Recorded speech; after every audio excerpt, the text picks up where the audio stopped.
नमः शिवाय।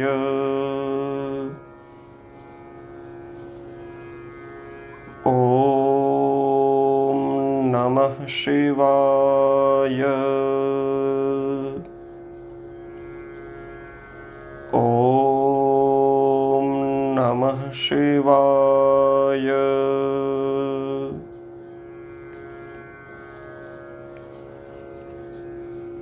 नमः शिवाभ्यां नवयौवनाभ्यां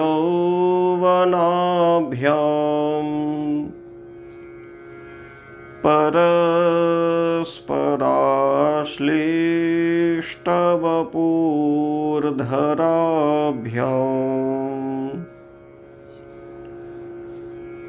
नगेन्द्रकन्या वृषकेतनाभ्यां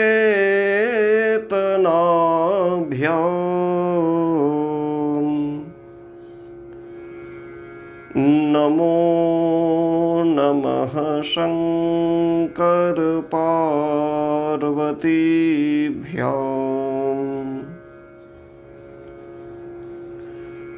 तव तत्त्वं न जानामि कीदृशोऽसि महेश्वर, यादृशोऽसि महादेव, तादृशाय नमो नमः।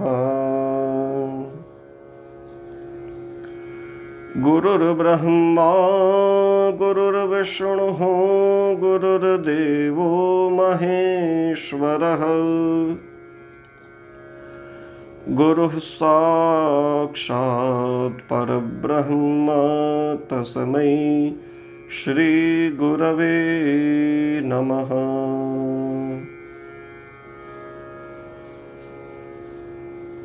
महेशान्नापरो देवो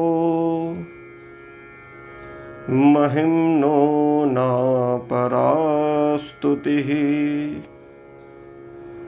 अघोरान्नापरो मन्त्रो नास्ति तत्त्वं गुरोः परम्। श्री चंद्रमौलीश्वर महादेव की जय। श्री हरि भगवान की जय। श्री सद्गुरु भगवान की जय।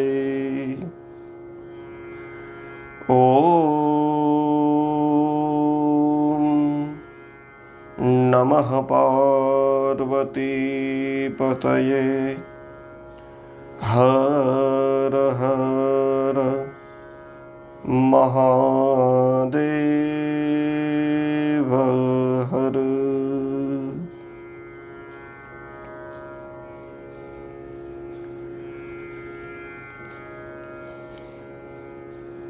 श्रावण मास के इन परम आराधनीय दिवसों में हम साथ में मिलकर सांब सदाशिव भोलेनाथ महादेव के गुणों का श्रवण कर रहे हैं। गंधर्वराज श्री पुष्पदंत महाराज द्वारा विरचित श्री शिव महिम्न स्तोत्र का हम आस्वादन कर रहे हैं। इसी प्रणाली में आज फिर से आप सभी का हार्दिक स्वागत है। सबको जय श्री कृष्णा, जय सिया राम, हरिओम, ओम नमः शिवाय, हर हर गंगे। जब कृष्ण को याद करें तो यमुना अवश्य याद आती है, और ऐसे ही शिव को याद करें तो गंगा स्वतः स्मरण में आती है। तो ऐसे माँ दिव्य गंगा को जिन्होंने अपनी जटा में धारण किए हुए हैं, वैसे भवनाथ, भूतनाथ, जिन नामों से हम पुकारे, उन नामों से उनमें छुपे हुए कृपा का हमें प्रत्यक्ष दर्शन होता है। वैसे तो कृष्ण के भी 1000 नाम हैं, विष्णु सहस्र नाम है, गोपाल सहस्र नाम है। वैसे शिव जी के भी शिव सहस्र नाम है। लेकिन जितने ज्यादा मंदिर शिव जी के हम देखते हैं और जितने जितने भिन्न भिन्न नामों से शिव जी की मंदिरों की स्थापना हुई है, उतने भिन्न भिन्न नामों से शायद ही किसी देवता की स्थापना या पूजा की जाती होगी। जिस स्थान का महत्व होता है, उस स्थान के अनुरूप उनका नाम बन जाता है।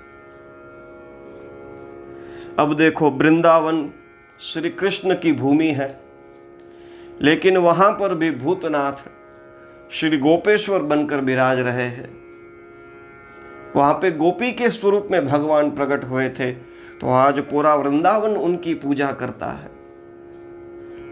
ऐसे अनेक स्थानों पे भगवान ने अपने विविध स्वरूपों की भक्तों के द्वारा स्थापना करवाई है, और उन स्थापित शिवलिंगों में आज भी हम पूरे भाव से और पूरी श्रद्धा से उनकी सेवा पूजा करते हैं।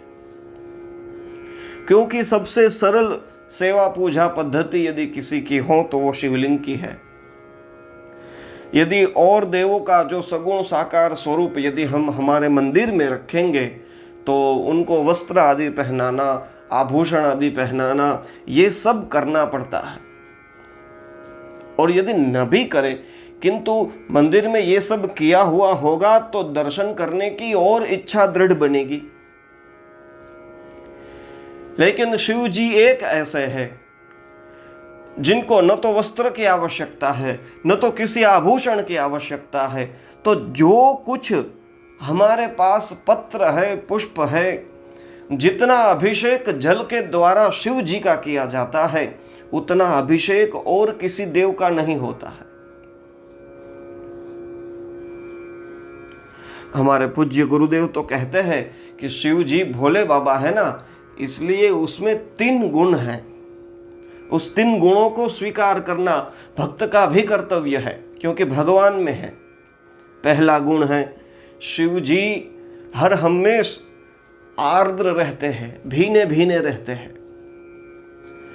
क्योंकि ये कल ही हम देख गए थे कि जगद्वीपाकारम जलधिवलयम तेन कृतमी, ये गंगा ऐसी बही शिव जी की जटा में से कि मानो समुद्र ही वलय हो, और उसके बीच में पूरी पृथ्वी को उन्होंने एक द्वीप बना दिया। तो इतना जोरों का प्रवाह जिस जटा में से निकल रहा है, क्या उनकी बूंदें शिव जी पे नहीं गिरती होगी? हम तो अपने हाथ से कुछ कलश वगैरह लेते हुए शिव जी का अभिषेक करते हैं, लेकिन मुझे कहने दो, सबसे ज्यादा और सबसे पहले यदि कोई शिव जी का अभिषेक करता है तो वह मां गंगा करती है। और आप शिव मंदिर में दर्शन करने के लिए गए होंगे, आपको पता भी होगा कि शिव जी का जल जो उन पे हम अभिषेक के लिए डालते हैं, वह जल जिस स्थान से निकलता है, उस स्थान की ओर वह उत्तर में ही बहता है। शिवलिंग चाहे पूर्वाभिमुख हो, पश्चिमाभिमुख हो, किसी भी स्वरूप में, किसी भी दिशा में उनका हम स्वरूप स्थापित कर सकते हैं, लेकिन वो उनकी रचना मंदिर की ऐसी होती है कि जो अभिषेक्त जल है वह जल उत्तर की ओर ही बहेगा। और आपने शिव मंदिरों में दर्शन किया होगा कि उस उत्तर की ओर बहते जल के ऊपर ही गंगा मैया का दर्शन होता है। शिव मंदिर में गंगा जी का होना आवश्यक है। क्योंकि जो शिव जी के अभिषेक के बाद जो जल प्रवाहित होता है वह जल गंगा जल स्वरूप होता है। शिव महापुराण में तो यहाँ तक लिखा है कि शिव के अभिषेक करने के बाद जो जल बचता है उससे यदि मनुष्य 3 बार आचमन कर ले तो उसको इस संसार में दूसरी बार जन्म नहीं लेना पड़ता है। शिव अभिषेक का इतना महत्व बताया गया है। तो और देवताओं की पूजा करने के लिए हम कितनी सामग्री इकट्ठी करते हैं, कितना हम देने के लिए उनको जाते हैं, और वह पूरा तामझाम करने के बाद, जब पूरा श्रृंगार करने के बाद जब हम फिर दर्शन करते हैं तो फिर हमारी आंखें उन स्वरूप में स्थिर हो जाती है। किंतु शिवलिंग का दर्शन करते हैं तो वैसे ही हमारी आंखें समाधि में चली जाती है, क्योंकि शिव मंदिर पूरा अष्टांग योग का ही प्रतीक है। पुराने काल में जब मंदिर बनते थे तो उनमें पहले 5 सीढ़ियां, फिर छोटा सा एक मैदान जैसा आता था, उसके बाद फिर 5 सीढ़ियां आती थी। तो ये जो पहली वाली 5 सीढ़ियां वह यम है, दूसरी वाली 5 सीढ़ियां वह नियम है। फिर आप शिव मंदिर में प्रवेश करेंगे तो सबसे पहले नंदी आएगा। तो नंदी आसन का प्रतीक है। योग के 8 अंग है ना, यम, नियम, आसन, प्राणायाम, प्रत्याहार, धारणा, ध्यान और समाधि। तो 5 सीढ़ियां है वह यम है, दूसरी 5 सीढ़ियां है वह नियम है। फिर हम जैसे ही शिव मंदिर में प्रवेश करते हैं और नंदी का दर्शन करते हैं, वह नंदी, वह आसन का प्रतीक है, क्योंकि शिव जी उन पे विराजमान होते हैं। और शिव मंदिर में गवाक्ष में एक तरफ हनुमान जी होते हैं, एक तरफ गणपति जी होते हैं। तो हनुमान जी जिस दिशा में है वह प्राणायाम के देवता है, वायुपुत्र है ना, इसलिए हनुमान जी प्राणायाम का प्रतीक है। फिर प्रत्याहार, इंद्रियों को अपनी वश में करके रखना है। तो इसके लिए कहा, इसके लिए नंदी के आगे कुर्म भगवान होते हैं, वह कुर्म भगवान का स्थान। वैसे आप देखो तो शिव मंदिर में कुर्म की क्या आवश्यकता है, लेकिन हमारे हिंदू धर्म में जो भी मंदिर बनते हैं उनमें लगाई हुई एक ईंट भी निरर्थक नहीं होती है, उन सभी का कुछ ना कुछ महत्व होता ही है। इसीलिए शिव मंदिर में जो नंदी के आगे कुर्म है वह कुर्म प्रत्याहार का प्रतीक है, जिससे हम अपनी इंद्रियों को वश में कर देते हैं। गीता जी में भी जब भगवान स्थित प्रज्ञ के लक्षण कहते हैं तब कहते हैं कुर्मोंगानी व सर्वशः। जैसे कुर्म है, कछुए को हम छूने जाएंगे ना तो वह अपने हाथ पैर और मुंह को अपनी अंदर खींच लेगा, वैसे ही विषय वासना से भटकते हुए संसार में जब हम घूम रहे हैं तो विषय वासना के प्रति हमारी इंद्रियां हमारे अंदर समाहित हो जाए, हम अंतर्मुखी बने, बस यही प्रत्याहार है। फिर आता है ध्यान। ध्यान लगाने के लिए गणपति महाराज बैठे हैं, वह ज्ञान का प्रतीक है, और ज्ञान के चलते ही हमें विवेक होता है कि भाई ये सत्य है, ये असत्य है। ये विवेक के चलते ही जब ज्ञान प्राप्त हुआ तो जो असत्य है उससे विरति हो जाती है, और जो सत्य है उसके प्रति हमारा ध्यान लगता है। ध्यान के बाद आती है धारणा। धारणा अर्थात समाधि में बैठने के लिए जो हमें शक्ति की आवश्यकता है वही है। तो शिवलिंग जिस स्थाड़े पे लगाया गया है, शिवलिंग का अधः भाग जिसके ऊपर शिवलिंग स्थापित की गई है, वह साक्षात मां जगदम्बा शक्ति का प्रतीक है, क्योंकि शिव शक्ति दोनों भिन्न नहीं है, एक ही है। वागर्थाविव संपृक्तौ वागर्थ प्रतिपत्तये जगतः पितरो वंदे पार्वती परमेश्वरो। कालिदास ने जब रघुवंश की प्रारंभ की तब ये श्लोक कहा है, इसमें शिव और पार्वती की अभिन्नता का दर्शन कराया।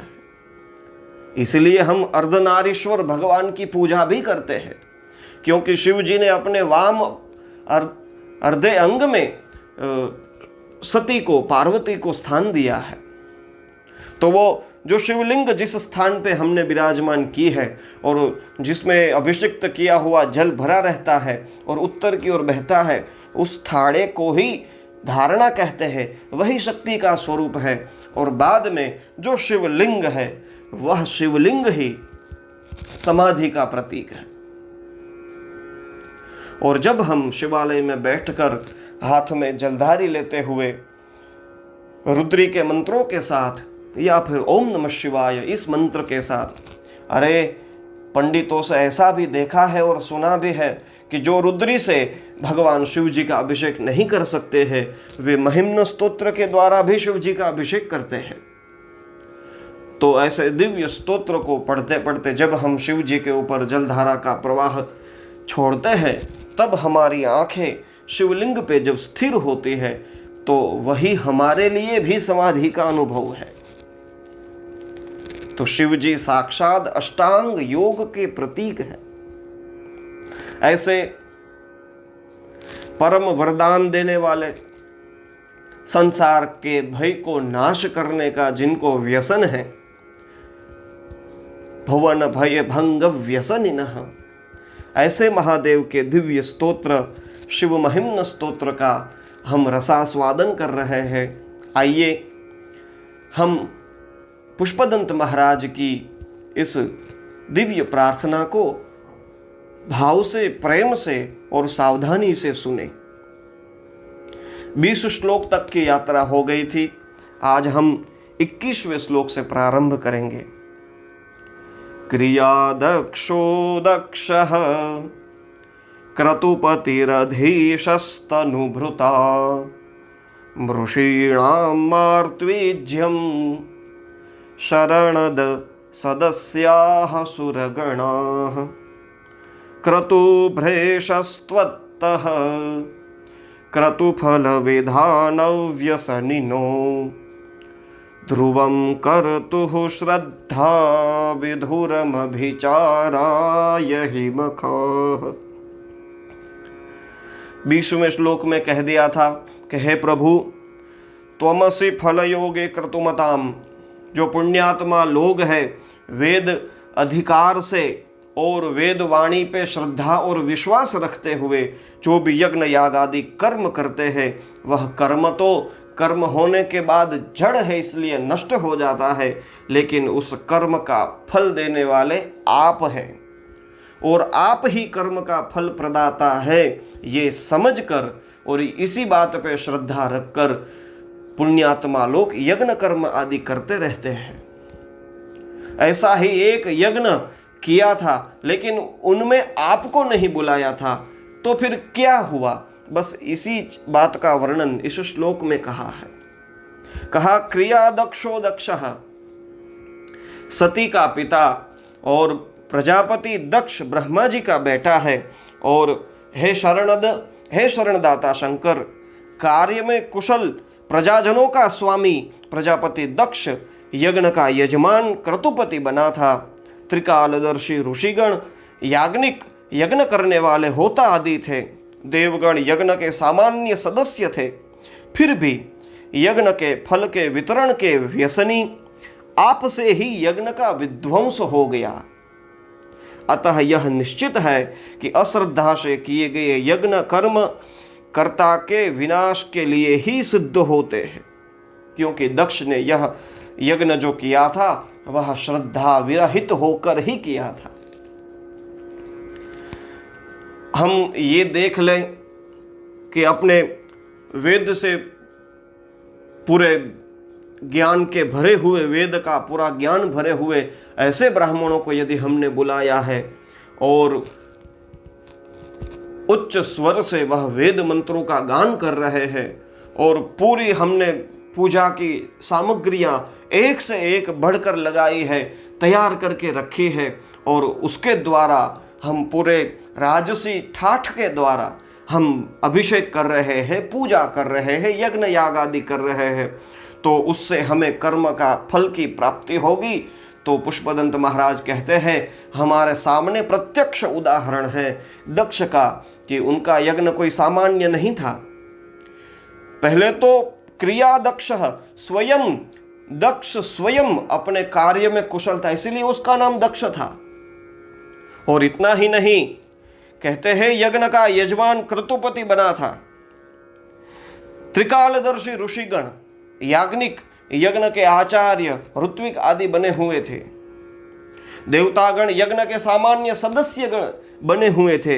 लेकिन फिर भी आपको तो यज्ञ का फल देने का व्यसन है।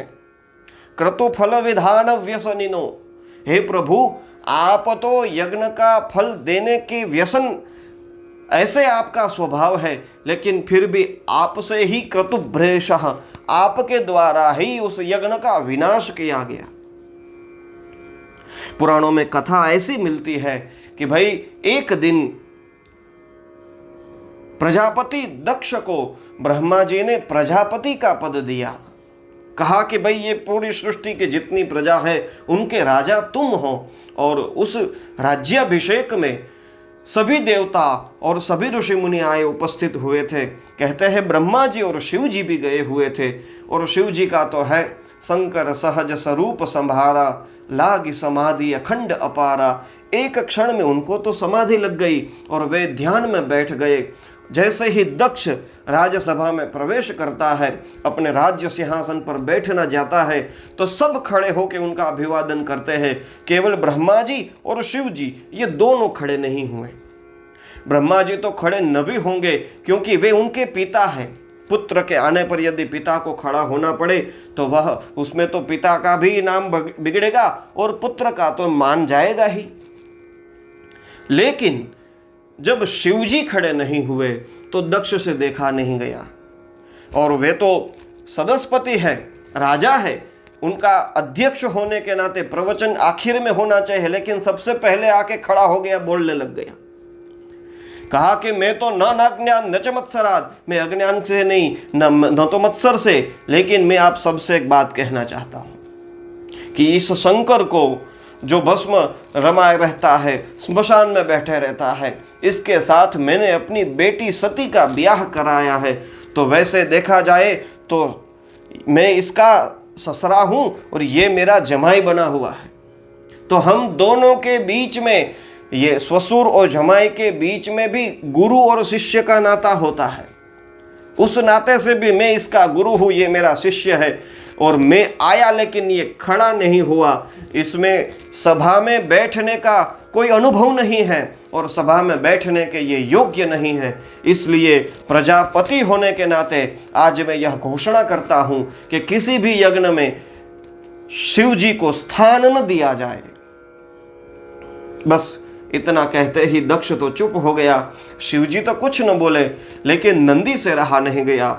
और फिर नंदी ने भी उनको बस्त मुखो, तुम्हारा मुख बकरे जैसा हो जाए, ऐसा श्राप दिया। और फिर सदस्य ब्राह्मण आदि एक दूसरे को श्राप देने लग गए। कहते हैं शिवजी उस सभा में से चले गए और अनेक वर्षों तक शिवजी कैलाश में बैठे हैं। सती उनके सामने बैठी है। प्रजापति दक्ष से ये सुख देखा नहीं गया। कहा कि मैंने उसको यज्ञ में भाग देने के मनाही नहीं कर दी कि मैं उसको यज्ञ का भाग नहीं मिलेगा, लेकिन फिर भी शिवजी कोई विरोध क्यों नहीं कर रहे हैं। तब यज्ञ याग आदि पृथ्वी पर बंद हो गए, क्योंकि यदि शिवजी को भाग नहीं मिलेगा तो कौन यज्ञ करेगा, क्योंकि यज्ञ का फल देने वाले ही शिवजी स्वयं हैं। जब पूरी पृथ्वी पे यज्ञ बंद हो गए तो सबसे पहले यज्ञ करने का प्रारंभ किया दक्ष ने स्वयं। और एक बात आप भी समझ लीजिए, हम कुछ यज्ञ करते हैं, हम कुछ पूजा करते हैं, हम कुछ अभिषेक करते हैं, उससे भगवान को हमारे पास से कुछ चाहिए ऐसी बात नहीं है। हम जो करते हैं उससे हमें अच्छा फल मिले, इसी कामना से हम करते हैं। हमारे द्वारा चला भगवान पे चढ़ाया हुआ जल या उससे भगवान को कुछ नहीं मिलता। अरे गंगा 24 घंटे 7 दिन 24/7 उसके ऊपर ही ऐसे बहती रहती है। तो हमारी एक कलश जितना जल उनके ऊपर हम गिराएंगे तो क्या उनको वो होगा, अच्छा तूने बड़ा काम किया है। सूर्य भगवान हर रोज उदित होते हैं और हम हर रोज अपने हाथ में अर्घ्य लेके उनको अर्घ्य प्रदान करते हैं, तो क्या इतने छोटे से जल से सूर्य भगवान को क्या तृप्ति होगी?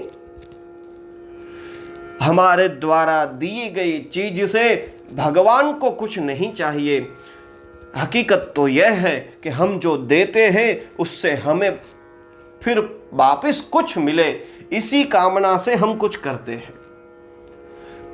तो भगवान ने तो कुछ विरोध नहीं किया।